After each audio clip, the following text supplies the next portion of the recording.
ನಮ್ಮ ಜೊತೆಗೆ ಸಚಿವ ಜಮೀರ್ ಅಹಮದ್ ಖಾನ್ ಫೋನ್ ಸಂಪರ್ಕದಲ್ಲಿ. ಜಮೀರ್ ಅಹಮದ್ ಖಾನ್ ಅವರೇ ನಮಸ್ಕಾರ. ಹಲೋ ನಮಸ್ತೆ ಜಮೀರ್ ಅವರೇ. ನಿಮ್ ಫೋನ್ ಸರಿ ಇಲ್ಲ ಇದು. ಹಲೋ ನಮಸ್ತೆ ಜಮೀರ್ ಅವರೇ, ಕೇಳ್ತಾ ಇದೆಯಾ ನಾನು ಮಾತನಾಡ್ತಾ ಇರೋದು? ನಮಸ್ತೆ ನಮಸ್ತೆ ಸರ್. ನಮಸ್ತೆ, ಕಂಗ್ರಾಚುಲೇಷನ್, ತಮಗೆ ಕೇರಳ ಗೆದ್ದಿದ್ದೀರಿ.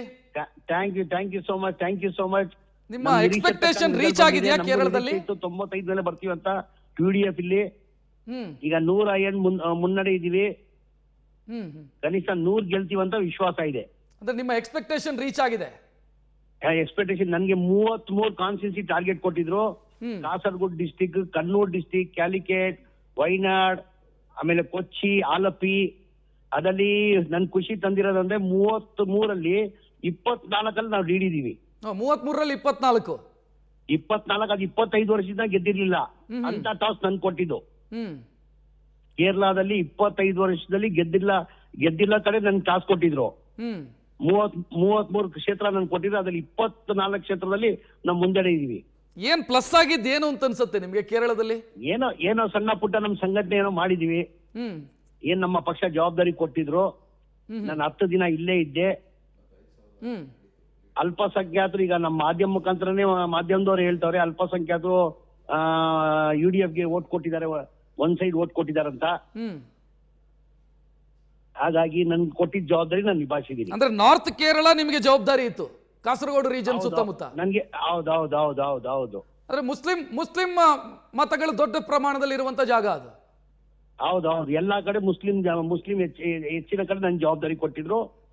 ಅಲ್ಲೆಲ್ಲ ಯಶಸ್ವಿ ಆಗಿದೀವಿ ನಾವು. ನೀವು ಪ್ರಚಾರ ಮಾಡಿದಾಗ ಹೆಂಗಿತ್ತು, ಜನರ ಪ್ರತಿಕ್ರಿಯೆ ಹೆಂಗಿತ್ತು ನಿಮ್ ಪಾರ್ಟಿ ಬಗ್ಗೆ? ನಾನು ಹೇಳ್ದೆಲ್ಲ ನಾನು 100ಕ್ಕೆ 100 ನನ್ಗೆ ಗೊತ್ತಿತ್ತು. ನಾನು ಇಲ್ಲಿ ಮಾಧ್ಯಮದಲ್ಲೂ ಹೇಳಿದೆ, ನಾವು more than 100 ನಾವು UDF ಬರ್ತೀವಿ ಅಂತ. ಈಗ 103 ಮುನ್ನಡೆ ಇದೀವಿ. ಏನಕ್ಕೆ ಜನಗಳು ರೆಸ್ಪಾನ್ಸ್ ನೋಡಿದ್ರೆ ಗೊತ್ತಾಗ್ಬಿಡ್ತದೆ. ಜನ ಬದಲಾವಣೆ ಬಯಸ್ತಾ ಇದ್ರು. ಈಗ ಅಲ್ಲೊಂದು ಪ್ರಾಬ್ಲಮ್ ಇತ್ತು ನಿಮಗೆ, ಯಾಕಂತಂದ್ರೆ ನೀವು ಐಡಿಯಾಲಜಿಕಲಿ ಲೆಫ್ಟ್ ಪಾರ್ಟಿ ಜೊತೆಗೆ ನೀವು ಫೈಟ್ ಮಾಡ್ತಾ ಇರೋದು. ಹೌದು, ಎರಡು ಕಡೆ ಒಂದು ಸಮಸ್ಯೆನೂ ಕೂಡ, ಅದು ಸವಾಲು ಕೂಡ ಇತ್ತು. ಇಲ್ಲ, ಈಗ ಏನಾಗಿದ್ದು 10 ವರ್ಷದಿಂದ LDF ಇತ್ತು, ಇಲ್ಲಿ ಆಂಟಿ ಇನ್ಕಮ್ಸಿ ಇತ್ತು. ಆಮೇಲೆ ಜನ ಬದಲಾವಣೆ ಬಯಸ್ತಾ ಇದ್ರು. ನಮ್ಮ UPA ಸರ್ಕಾರದಲ್ಲಿ ಕೊಟ್ಟಿರೋ ಕಾರ್ಯಕ್ರಮಗಳು ಇವ್ರು ಕೊಡಕ್ ಸಾಧ್ಯ ಆಗಿಲ್ಲ ಅಂತ ಜನ ಮಾತಾಡ್ತಾ ಇದ್ರು. ಇಲ್ಲಿ ಜನ ಬದಲಾವಣೆ ಬಯಸ್ತಾ ಇದ್ರು. ಹಾಗಾಗಿ ಬಾಗಲಕೋಟಲ್ಲೂ ಗೆದ್ದಿದ್ವಿ, ತುಂಬಾ ಖುಷಿ ತಂದಿದೆ ನನ್ಗೆ. ಆಮೇಲೆ ದಾವಣಗೆರೆಯಲ್ಲೂ ಒಳ್ಳೆ ಲೀಡಲ್ಲಿ ಗೆಲ್ತೀವಿ. ಈಗ ಸದ್ಯಕ್ಕೆ ನಾವು 6,000 ಲೀಡಲ್ಲಿ ಇದೀವಿ. ನನ್ನ ಅನ್ಸಿಕೆ more than 100,000 ಲೀಡಲ್ಲಿ ದಾವಣಗೆರೆಯನ್ನು ಗೆಲ್ತೀವಿ ನಾವು. ಬಟ್ ದಾವಣಗೆರೆಯಲ್ಲಿ ನಿಮ್ಗೆ ಲೀಡ್ ಕಡಿಮೆ ಆಯ್ತು ಅಂತ ಅನ್ಸೋದಿಲ್ವಾ ಜಮೀರ್ ಅವರೇ? ಇಲ್ಲ, ಸ್ವಲ್ಪ ಕಡಿಮೆ ಆಯ್ತು. ನಮ್ಮ ನಿರೀಕ್ಷೆ ಇದ್ದಿದ್ದು 10,000 ಇಂದ 12,000 ಅಂತ. ಈಗ ಸದ್ಯಕ್ಕೆ 6,000 ಲೀಡಲ್ಲಿ ಇದೀವಿ. ಇನ್ನ 5 ರೌಂಡ್ ಏನೋ ಬಾಕಿ ಇದೆಯಂತೆ.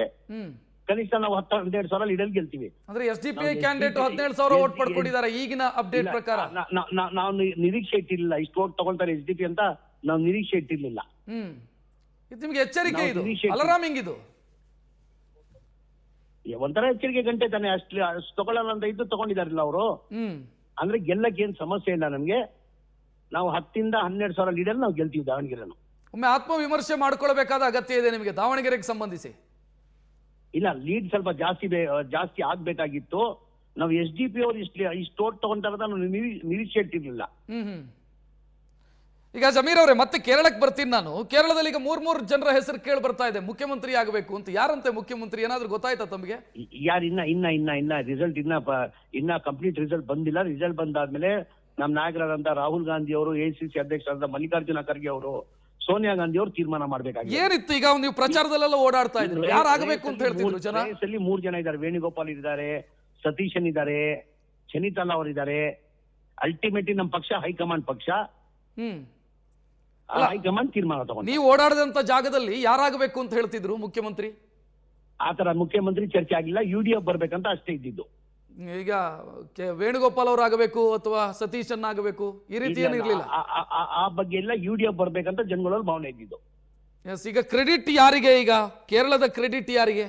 ಗೆಲುವಿನ ಕ್ರೆಡಿಟ್ ನಮ್ಮ ಕಾರ್ಯಕರ್ತರಿಗೆ. ಮತ್ತೆ ಯಾರಿಗೆ? UDF ಕಾರ್ಯಕರ್ತರಿಗೆ. UDF ಕಾರ್ಯಕರ್ತರಿಗೆ. Yes thank you Zameer Ahmed Khan ಅವರೇ, ಸುವರ್ಣ ನ್ಯೂಸ್ ಜೊತೆಗೆ ಮಾತನಾಡಿದ್ದಕ್ಕೆ.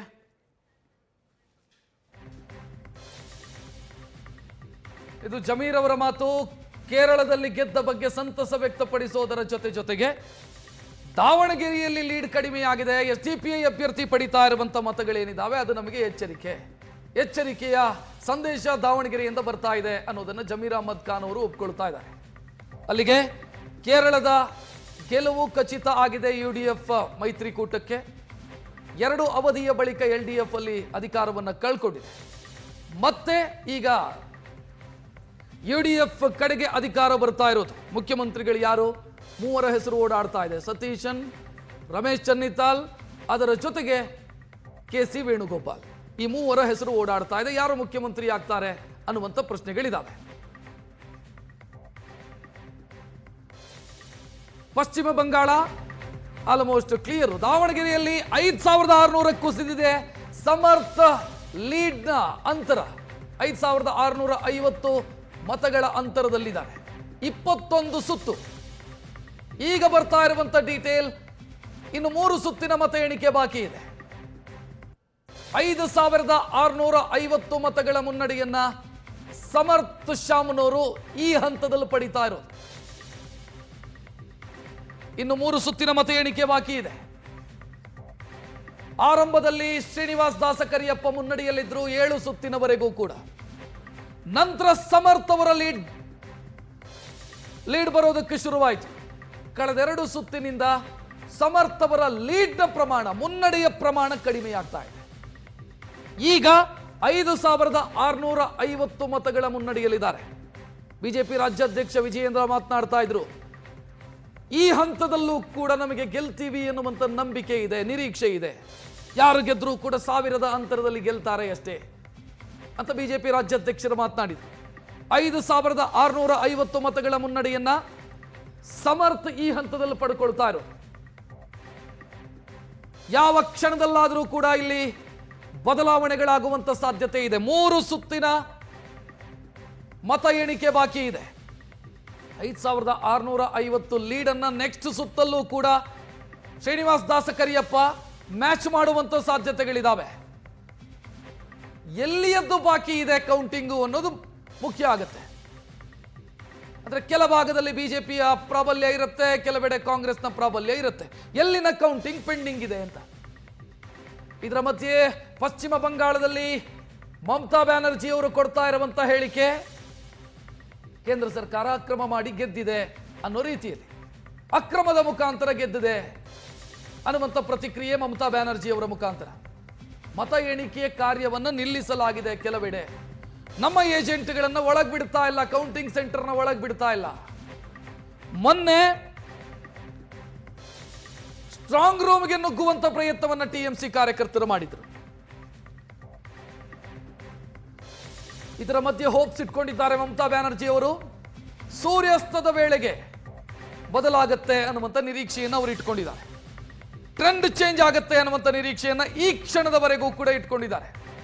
ಎಣಿಕೆ ಕೇಂದ್ರಗಳಲ್ಲೇ ಇರಿ ಅಂತ ತಮ್ಮ ಕಾರ್ಯಕರ್ತರಿಗೆ ಕರೆ ಕೊಟ್ಟಿದ್ದಾರೆ. ಮತಗಳ್ಳತನಕ್ಕೋಸ್ಕರವೇ SIR ಮಾಡಲಾಯಿತು ಅಂತ. 91 ಲಕ್ಷ ಮತಗಳು ಡಿಲೀಟ್ ಆಯಿತು ಪಶ್ಚಿಮ ಬಂಗಾಳದಲ್ಲಿ. ಆಲ್ಮೋಸ್ಟ್ 12% ವೋಟು ಡಿಲೀಟ್ ಆಯಿತು. ಮಮತಾ ಬ್ಯಾನರ್ಜಿ ಅವರು ಹೇಳ್ತಾ ಇರೋದು ಅದು ಬಿಜೆಪಿಯನ್ನು ಗೆಲ್ಲಿಸಿಕೊಳ್ಳೋದಕ್ಕೆ ಮಾಡಿರುವಂತ ಪ್ರಯತ್ನ ಅಂತ. ನೇಮಂ ಕ್ಷೇತ್ರದಲ್ಲಿ ರಾಜೀವ್ ಚಂದ್ರಶೇಖರ್ ಮುನ್ನಡೆಯನ್ನು ಸಾಧಿಸಿದ್ದಾರೆ. 4573 ಮತಗಳ ಮುನ್ನಡೆ.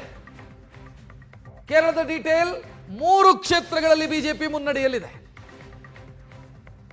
2016ರಲ್ಲಿ ಬಿಜೆಪಿ ಗೆದ್ದ ಕ್ಷೇತ್ರ ನೇಮಂ. ಲೋಕಸಭೆಯಲ್ಲಿ ಬಿಜೆಪಿಗೆ ಲೀಡ್ ಕೊಟ್ಟಂತ ಕ್ಷೇತ್ರ ನೇಮಂ. 20,000ಕ್ಕೂ ಅಧಿಕ ಮತಗಳ ಲೀಡ್ ಅನ್ನ ಲೋಕಸಭೆಯಲ್ಲೂ ಕೊಟ್ಟಿತ್ತು. ರಾಜೀವ್ ಚಂದ್ರಶೇಖರ್ ಅವರೇ ಕ್ಯಾಂಡಿಡೇಟ್ ಆಗಿದ್ರು. ಆಗ ತಿರುವನಂತಪುರ ಕ್ಷೇತ್ರದ ವ್ಯಾಪ್ತಿಗೆ ಬರುತ್ತೆ ಈ ನೇಮಂ ವಿಧಾನಸಭಾ ಕ್ಷೇತ್ರ. ಅಲ್ಲಿ ರಾಜೀವ್ ಚಂದ್ರಶೇಖರ್ 4,000 ಮತಗಳ ಲೀಡ್ ನಲ್ಲಿದ್ದಾರೆ. ಬಿಜೆಪಿ ಗೆಲ್ಲಬಹುದಾದಂತ ಕ್ಷೇತ್ರಗಳು ಕೇರಳದಲ್ಲಿದ್ದು ಒಂದು ನೇಮಂ, ಮತ್ತೊಂದು ತ್ರಿಶೂರ್, ಅದರ ಜೊತೆಗೆ ಕರ್ನಾಟಕದ ಪಕ್ಕದಲ್ಲೇ ಇರುವಂತ, ನಮ್ಮ ಕರಾವಳಿಗೆ ಪಕ್ಕದಲ್ಲಿರುವಂತ ಮಂಜೇಶ್ವರ.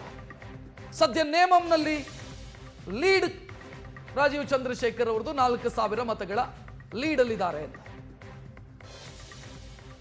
0ದಿಂದ ಕೇರಳದಲ್ಲಿ ಬಿಜೆಪಿ ತನ್ನ ವೋಟ್ ಶೇರ್ ಅನ್ನು ಜಾಸ್ತಿ ಮಾಡಿಕೊಳ್ತಾ ಇದೆ.